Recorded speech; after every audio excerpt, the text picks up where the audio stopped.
She serves as the Director of Development for the Durham Literacy Center. Please welcome to the stage, Amy Bogie.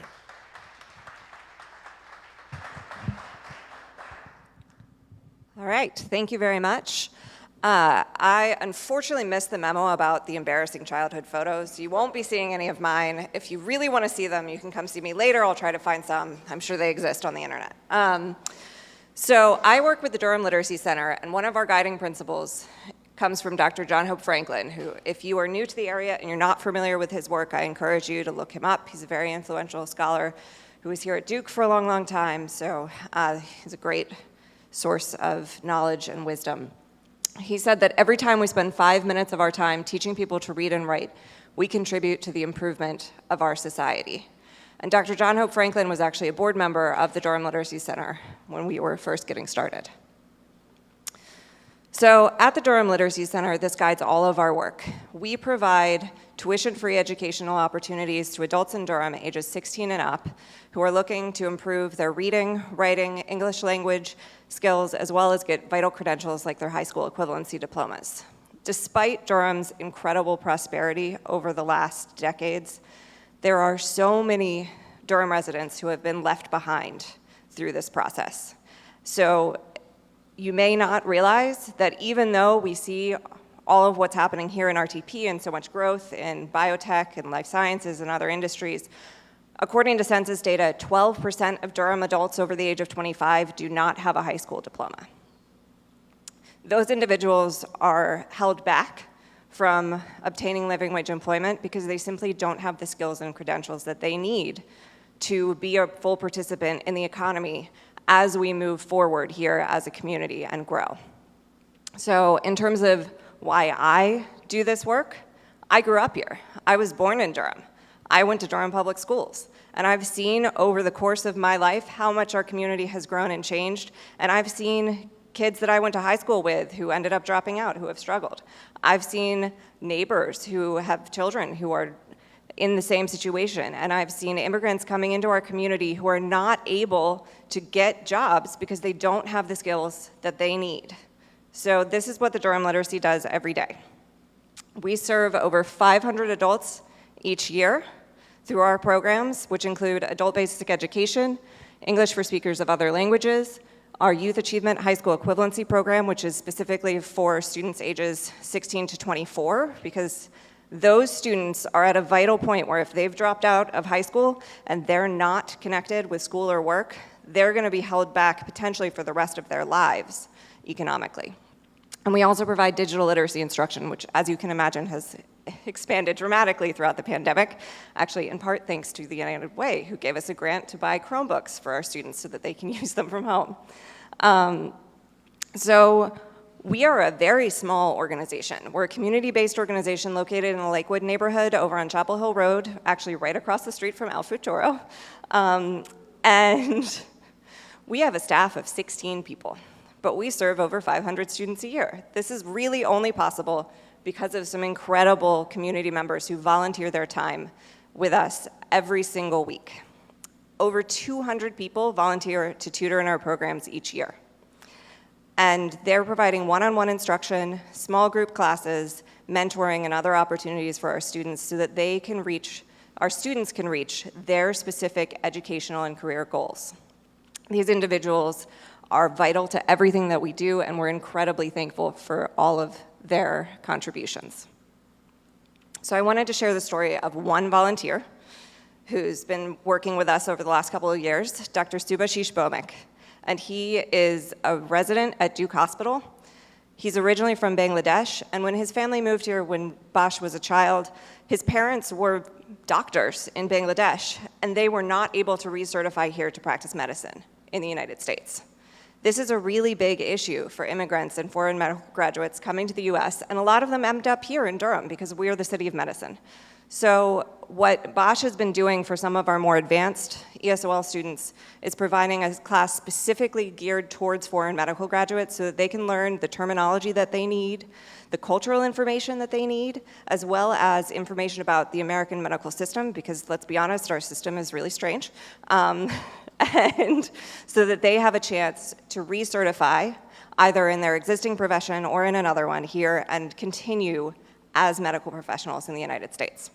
One of his recent students was actually, she was a doctor in her native country, but here in the US, she decided to start with becoming a surgical assistant, and she recently passed the exam to become a surgical assistant and got a job working in a hospital in Atlanta. So we miss Irina terribly, but we're also incredibly excited for her success, and she's planning to continue her education and move up through the medical system now that she's here. So this is something that anyone can do. Any of you here in the room or watching from home can become a volunteer in our programs, and you can change someone's life through education. We provide all the training that you need. You do have to go through a training to learn our curriculum and learn how to teach someone the reading, writing, and English language skills required to help our students move forward. But it's something that, as I said, hundreds of Durham adults have decided to do each year. So if you'd like to learn more about those or other volunteer opportunities, you can visit our website at durhamliteracy.org/volunteer. You can also always make a donation. I'm the Director of Development. It's my job to ask you for money. So you can go to our website too at durhamliteracy.org/donate and learn more about how you can contribute monetarily or in other ways as well. So thank you so much. I hope that we will be seeing some of you at the Durham Literacy Center. We are providing a lot of remote options, so you can see there's a little screen grab there of one of our student and tutor pairs working on Zoom.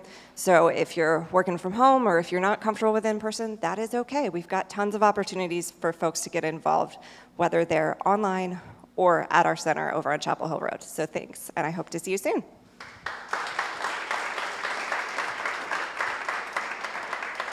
It's Q&A time about the work being done at the Durham Literacy Center. So raise your hands if you've got questions for Amy Bogie about the work she's doing out in the community and how the Durham Literacy Center is helping people progress in their lives. All right, got a question in the back here. Somebody remembered our contract at the beginning of the show, not naming any names. Yes, sir. Hi, I just want to say, this is more of a comment than a question. I have been to many of these performances, or presentations, I should say, and the four ladies and the gentleman tonight have touched my heart because you all represent the best of people in a time that we've lived in right now that's been so divisive and so harsh. To see that there are people like you and all the other presenters tonight who really have the best at heart has moved me beyond words, I guess, that could describe it. I just want to say, for my children, for my future grandchildren, it's people like you all that give me hope that we can become a better nation, a better people, and that you all have dedicated your lives to such wonderful causes gives me hope for future generations. And for that, I want to thank you all five.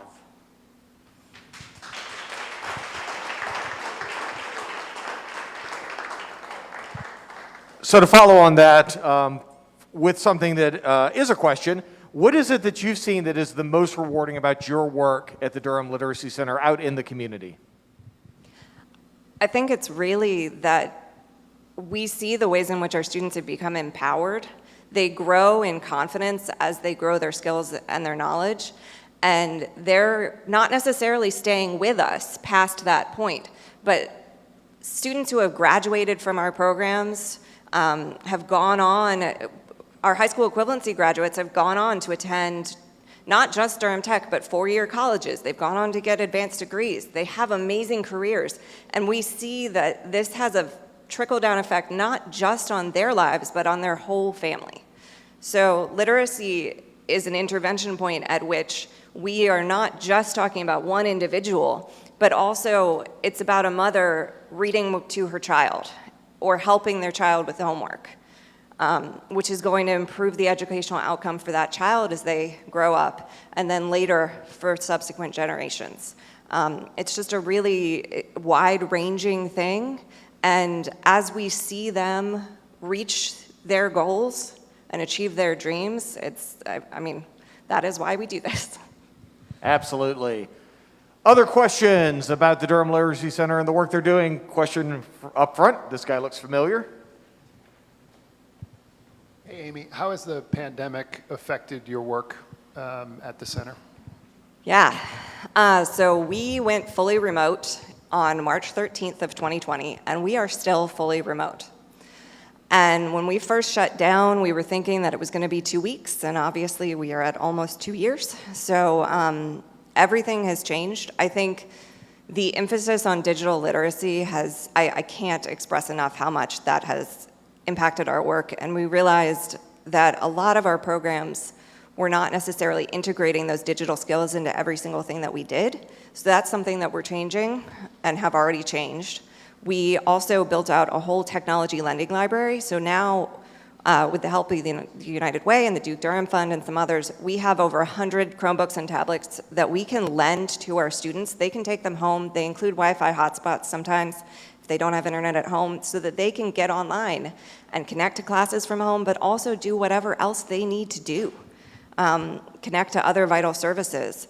So it's really changed the way that we do everything, honestly.